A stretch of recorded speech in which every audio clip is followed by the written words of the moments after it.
By not tapping Russian assets for Ukraine, Europe showed its fear. December 20, 2025. European leaders seeking to support Ukraine against Russia ultimately blinked. Their failure on Friday to use frozen Russian assets to fund Kyiv's war effort exposed a familiar divide among Ukraine's backers: how far they are willing to go in confronting Moscow. The outcome of the Brussels meeting was not disastrous for Ukraine. The European Union approved a long-promised $105 billion loan, covering roughly two-thirds of Ukraine's budget in military costs over the next 2 years. Europe also ensured that Russian assets remain frozen and out of reach of both the Kremlin and a future Trump administration. Still, the episode highlighted Europe's difficulty standing firm under Russian pressure. Leaders argued that seizing sovereign assets could set a dangerous precedent and that the EU's legal framework was too fragile to withstand potential challenges. Such caution has characterized Western support throughout the war. The US and Europe have repeatedly delayed or limited arms deliveries over escalation fears, criticized Ukrainian strikes inside Russia, and imposed sweeping sanctions without fully enforcing them when confrontation seemed likely.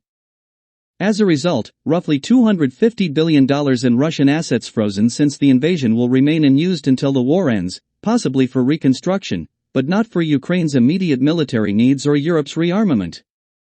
The EU plan collapsed largely due to opposition from Belgian Prime Minister Bart de Wever. Belgium hosts Euroclear, which holds about two-thirds of Russian central bank assets.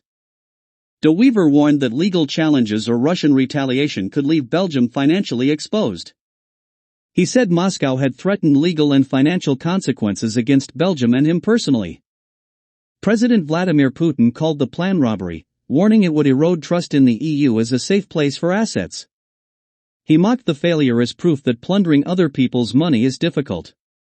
European Commission President Ursula von der Leyen and German Chancellor Friedrich Merz had hoped to impound $90 billion as collateral for the loan, easing the burden on EU taxpayers while punishing Russia.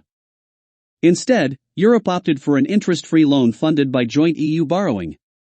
Despite the setback, the loan strengthens Ukraine's position in US-led ceasefire talks by guaranteeing 2 years of funding.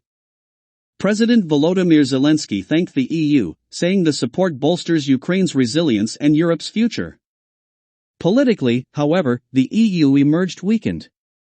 Opposition came not only from Belgium but also Hungary, Slovakia, and the Czech Republic, with doubts voiced by several others.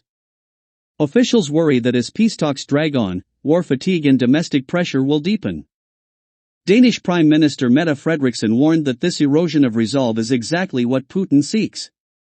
While many Europeans want peace, she said, Russia does not. We have to stick together and do what is needed, she said. By The Wall Street Journal, story by Lawrence Norman, Daniel Michaels, December 20, 2025.